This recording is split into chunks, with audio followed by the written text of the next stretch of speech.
अस्सलाम वालेकुम दोस्तों, मेरा नाम कदस भट्ट। इस वीडियो में भी हस्बे रवायत में आपके साथ क्रिप्टो मार्केट की लेटेस्ट जो न्यूज़ अपडेट्स जो पिछले 24 घंटों में जो कुछ मैंने मार्केट के हवाले से लर्न किया वो आपके साथ शेयर करूंगा और साथ मेरा एनालिसिस भी। लेकिन सबसे पहले आज की वीडियो के स्पॉन्सर डेक्स पूल के हवाले से मैं आपको आगाह करूँगा। अगर आप स्क्रीन पर नज़र डालें तो डेक्स पूल के हवाले से ऑलरेडी मैं अपने प्लेटफॉर्म पे मालूमात आपके साथ शेयर कर चुका हूँ। ये जितनी मैं मालूमात आपके साथ अभी दोबारा शेयर करूँगा ये सब और सब पेड है। इसका मकसद सिर्फ़ और सिर्फ आपको एजुकेट करना है। आपने प्लीज़ इसको कोई फाइनेंशियल एडवाइस नहीं लेना। डेक्स पूल है क्या? डेक्स पूल एक autonomous cross chain liquidity protocol है जहाँ पे आप being a investor market maker बन सकते हैं। इसका मतलब ये है कि जितनी डेक्सेस हैं मार्केट की डिसेंट्रलाइज एक्सचेंज उनको ये लिक्विडिटी प्रोवाइड करते हैं और लिक्विडिटी आप जैसे यूज़र्स मार्केट मेकर बन के प्रोवाइड करते हैं। उस पे जितना आप लिक्विडिटी प्रोवाइड करते हैं ये दूसरों के साथ डेक्सेस के को लिक्विडिटी प्रोवाइड करते हैं और उस पे जितना रेवेन्यू जनरेट करते हैं वो आपके साथ ये शेयर करते हैं। ये एक सेंट्रलाइज प्लेटफॉर्म है। यहाँ पे आके सबसे पहले आपने बैलेंस ऐड करना होता है, लिक्विडिटी ऐड करनी होती है और उसके बाद आपने अकाउंट में जाके आपने ऐड लिक्विडिटी में जाके अपनी लिक्विडिटी ऐड करनी है और हर 8 घंटे बाद ये जो रिवॉर्ड है वो आपके अकाउंट में क्रेडिट होता जाएगा। ये एक प्लेटफॉर्म है मार्केट मेकर बनने का। आप इसका अच्छी तरह ड्यू डिलिजेंस करके तो अगर आप इंटरेस्टेड हो तो इसमें पार्टिसिपेट आप कर सकते हैं। मार्केट की अपडेट की तरफ आते हैं और ऐसे लग रहा है कि मार्केट एक खसूसन बिटकॉइन एक पिंग पोंग की सिचुएशन में है, कभी थोड़ा ऊपर कभी थोड़ा नीचे। बीटीसी की प्राइस कल दोबारा 30,000 के ऊपर थी जब मैंने वीडियो बनाई और उसके बाद अचानक प्राइस जो है फिर नीचे वाली प्राइस जो 29,500-600 की रेंज थी उसको फिर टच किया। अभी बीटीसी की प्राइस फिर दोबारा 30,000 को क्रॉस करने की कोशिश कर रही है। आई डोंट नो एग्जैक्टली आगे हफ्ता इतवार मैंने आपके साथ वीडियो शेयर नहीं करनी, मैं भी आप क्लोजली वॉच कर रहा हूँगा। लेकिन उस दौरान क्या कोई मेजर अपडेट ऐसी होती है जिसमें थोड़ी मार्केट में वोलेटिलिटी नज़र आए, आई डोंट नो। लेकिन मुझे ऐसे लग रहा है कि 2 दिन मज़ीद इसी तरह बोरिंग गुजरेंगे। एक चीज़ वरिंग है जो मैं समझता हूँ जिसको मैं क्लोजली वॉच कर रहा था, जब से XRP का फ़ैसला आया अदालत ने XRP को जो कहा है कि XRP token it's self security नहीं है, लेकिन ये जिस तरह से सेल किया गया है उस तरीके से इसको सिक्योरिटी या डिजिटल एसेट आप डिक्लेयर कर सकते हैं। उसके बाद से लेके BTC की डोमिनेंस जो है वो आहिस्ता आहिस्ता क्रैश हो रही है और ये जो 50% से प्लस की जो एवरेज थी ये परसेंटेज मार्केट की बिटकॉइन के लिए खसूसन उसकी वैल्यू के लिए बहुत स्ट्रॉन्ग रही है। आपने देखा होगा ये जब से BTC की प्राइस ने ये 50% की डोमिनेंस को क्रॉस किया था, मार्केट इस दौरान थोड़ा बहुत चोक होती रही, लेकिन इस चोक के दौरान जो आल्ट कॉइन्स हैं वो अच्छे खासे डंप होते रहे हैं, लेकिन BTC की प्राइस जो है उस पर ज़्यादा आपको प्रेशर नज़र नहीं आता रहा। अभी मैं ये देख रहा हूँ कि ये जो कुछ एक्सपर्ट्स तो ये कह रहे हैं कि आल्ट कॉइन्स का अब सीज़न जो सेकंड क्वार्टर था इस साल का वो BTC के नाम, अब ये जो तीसरा क्वार्टर स्टार्ट हुआ है ये आल्ट सीज़न का ये क्वार्टर है।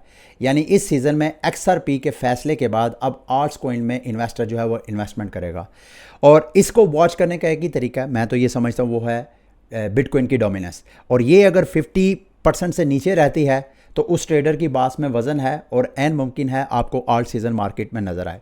और इस दौरान आप देख भी रहे हैं पिछले चंद दिनों से BTC की प्राइस तो एक ख़ास रेंज में ट्रेड हो रही है, लेकिन आल्ट्स कॉइन जो अच्छा खासा जो है वो पंप कर रहे हैं।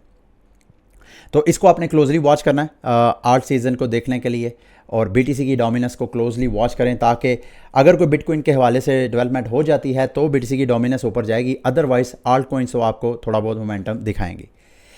अभी भी आप देखें, मैं जो मेरी टॉप क्रिप्टो करेंसीज़ की लिस्ट है उसको देख रहा था, उसमें चंद एक टॉप क्रिप्टो करेंसीज हैं जो मेरी फेवरेट एटलीस्ट लिस्ट में है, वो आपको ग्रीन है। बाकी मोस्टली सारी क्रिप्टो करेंसी जो हैं वो रेड कैंडल्स आपको बनाती हुई नज़र आ रही हैं।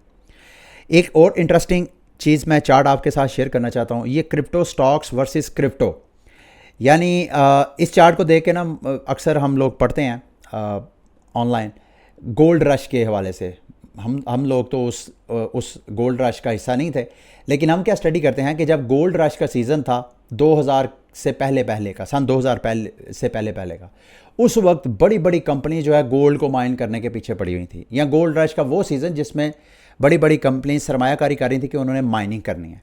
फिर जब माइनिंग का रिवॉर्ड कम होता गया, मुश्किल होता गया, तो फिर कंपनीज का रुझान, जो सियाने समझदार ताजर थे, उन्होंने कहा कि बजाय इसके कि हम माइनिंग पे अपने वसाइल ज़ाया करें, क्यों ना हम माइनिंग करने वाली कंपनीज के लिए जो दीगर टूल्स हैं वो हम प्रोवाइड करें, ताकि माइनिंग से पता नहीं रिवार्ड उतना मिले ना मिले, लेकिन माइनिंग करने के लिए जो टूल्स चाहिए होते हैं कंपनीज को, अगर हम वो प्रोवाइड करना शुरू कर दें तो हमारा बिजनेस ठप नहीं होगा।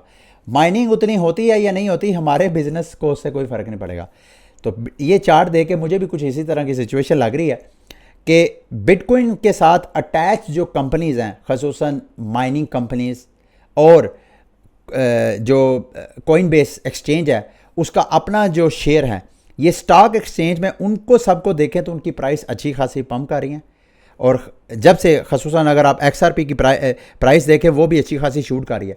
ख़ुसूसन ये जो ब्लैक रॉक ने ETF अप्लाई किया है उसके बाद और XRP के फैसले के बाद, ये देखें सारे स्टॉक, ये कोर साइंटिफिक बिटकॉइन की यूँ समझे कि one of the top mining public firms हैं, उनके स्टॉक एक्सचेंज, ये आपको याद होगा पिछले साल की शायद बात है, यही साल के स्टार्ट की, मेरे ख्याल पिछले साल की बात है, आखिरी महीनों में इन्होंने, ये बैंकरप्ट हो गई थी, ये माइनिंग कंपनी बैंकरप्ट हो गई थी और आज इसकी प्राइस देखें अच्छी खासी पम्प कर रही है।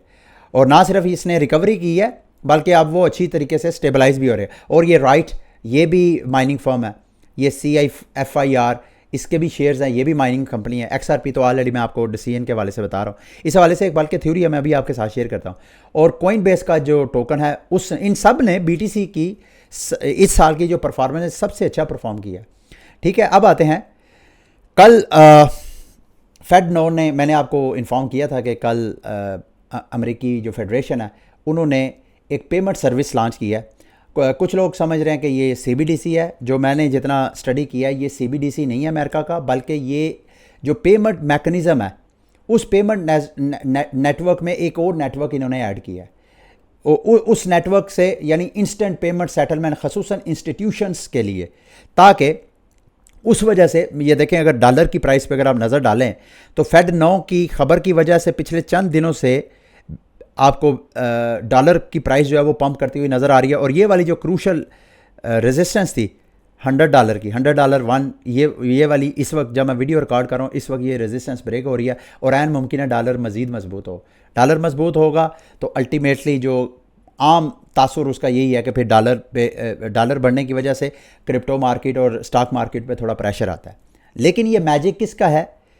कुछ जो मैंने स्टडी किया है वो कहते हैं जी कि फेड 9 ये जो सर्विस लॉन्च हुई है, इससे डॉलर की जो ग्लोबल इंस्टेंट लिक्विडिटी है वर्ल्ड वाइड वो इंक्रीज़ होएगी। तो जब डॉलर की लिक्विडिटी इंक्रीज़ होगी वर्ल्ड वाइड तो फिर डॉलर की डिमांड बढ़ेगी, इस वजह से डॉलर की प्राइस मज़ीद पम्प करेगी।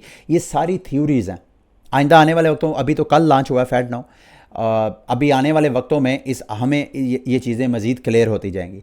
एक थ्योरी है, ये मैं आपके साथ शेयर करने लगा, मैंने स्टडी किया, मैंने कहा मैं आपके साथ भी शेयर करता हूँ। इस बंदे का मानना है जी कि फेड 9 जो अभी अमेरिका की फेडरेशन ने स्टार्ट किया है, ऐन मुमकिन है, ये कितनी हैरानकुन बात है कि XRP के फैसले आने के विदिन अ वीक अमेरिकी फेडरेशन ने फेड 9 की सर्विस भी स्टार्ट कर दी है। इस थ्योरी का मानना यह, इस बंदे की थ्योरी यह है, थीसिस यह है इसका कि XRP और XLM जो स्टेलर है, इन दोनों का मकसद एक ही था कि ये जो इंस्टीट्यूशंस हैं ये आपस में जो पेमेंट्स वगैरह करते हैं, इन पेमेंट सिस्टम को, इस पेमेंट नेटवर्क को ब्लॉकचेन टेक्नोलॉजी के ज़रिए किया जाए ताकि इंस्टेंट हो। तो ऐन मुमकिन है कि आइंदा चंद दिनों हफ्तों के अंदर अंदर XRP फेड 9 के साथ किसी न किसी तरीके से लिंक हो जाए। अगर ऐसा होता है तो ये इन दोनों टोकन्स के लिए, अभी भी XRP से ज़्यादा तो स्टेलर जो है, स्टेलर का जो टोकन है XLM, वो ज़्यादा पंप किया है। और उसकी वजह भी बनती है क्योंकि XRP की जो मार्केट कैप है वो 40-45 बिलियन डॉलर के करीब है, बिलियन डॉलर, जबकि स्टेलर की जो मार्केट कैप है वो कोई 4-5 बिलियन के करीब है, 4 बिलियन से कोई ज़्यादा है। तो ज़ाहिरी बात है इन्वेस्टर ने अगर इस थ्योरी को ज़हन में रख के इन्वेस्टमेंट करनी है कि भाई इसका सेंट्रलाइज क्रिप्टो और ब्लॉकचेन टेक्नोलॉजी का फ्यूचर है, तो वो उसी में करेगा ना जिसका मार्केट कैप कम होगा। ताकि उसमें जब मार्केट कैप ज़्यादा मार्केट कैप आता है तो उसको कई गुना प्रॉफिट हो। तो इस वजह से XLM और XRP का इस थ्योरी के मुताबिक आइंदा फ्यूचर है।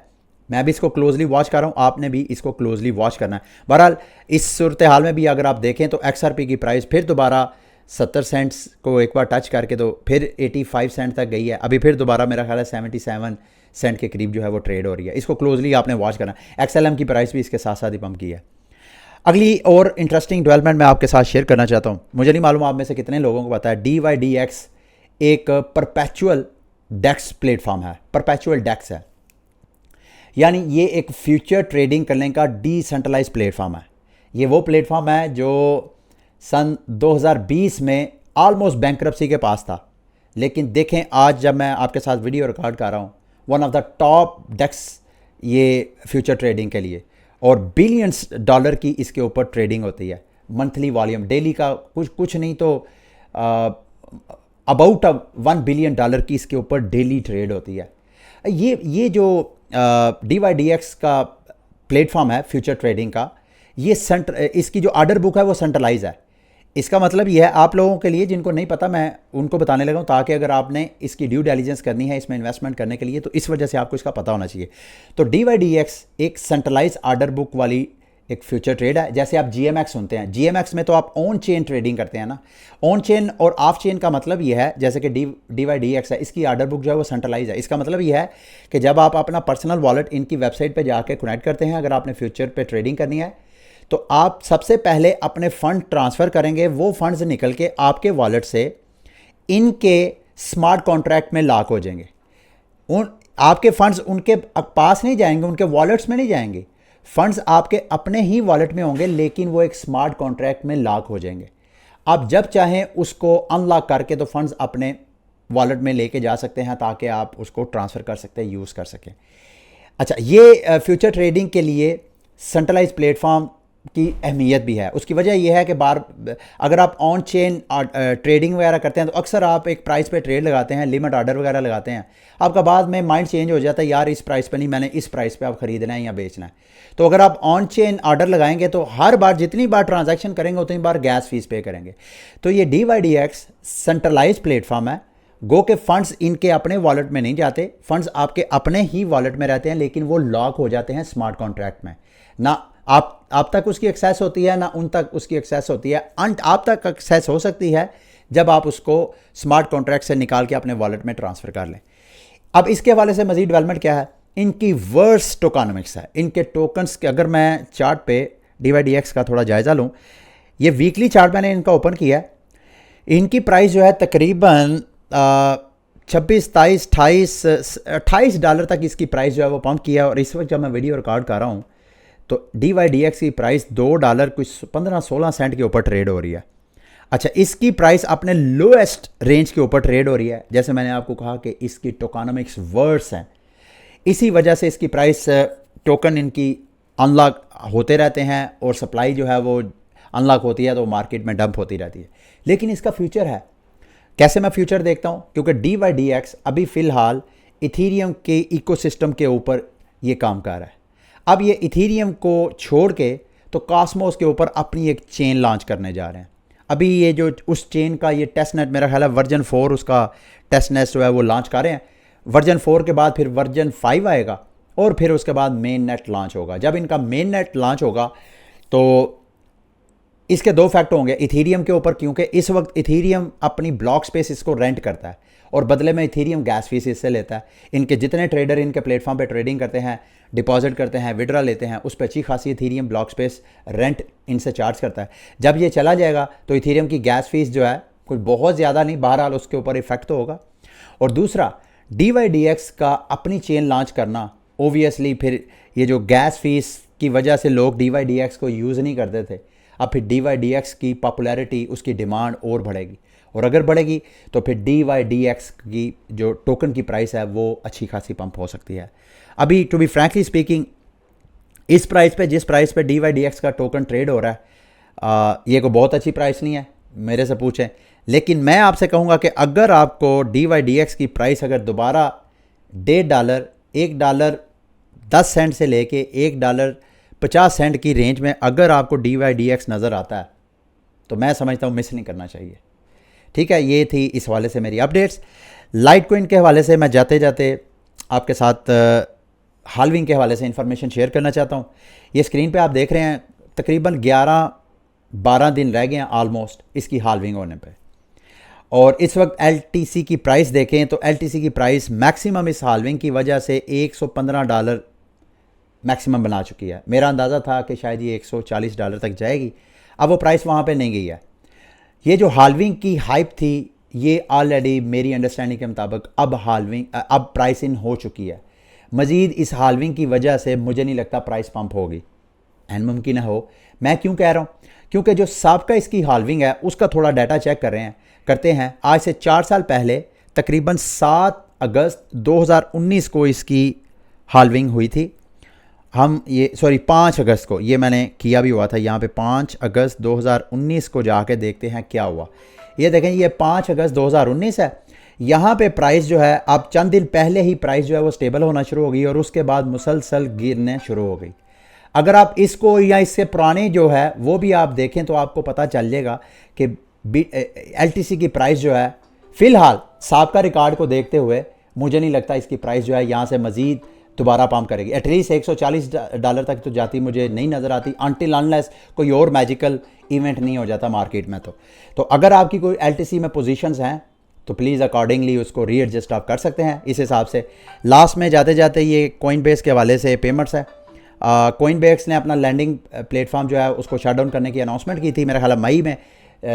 SEC आपको पता पीछे पड़ा हुआ है। तो अब उन्होंने अल्टीमेटम दिया है कि जो यूज़र जिन जिन लोगों ने लोन लिया उनसे अपने क्रिप्टो एसेट्स कोलैटरल रख के, गिरवी रख के, वो 20 नवंबर तक अपने कर्ज़े वापस करें।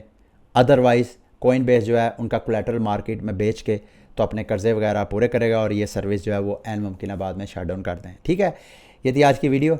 उम्मीद करता हूँ मेरी आज की वीडियो भी आपके लिए इन्फॉर्मेटिव रही होगी। अगली वीडियो तक के लिए मुझे इजाज़त दें। अल्लाह हाफिज़।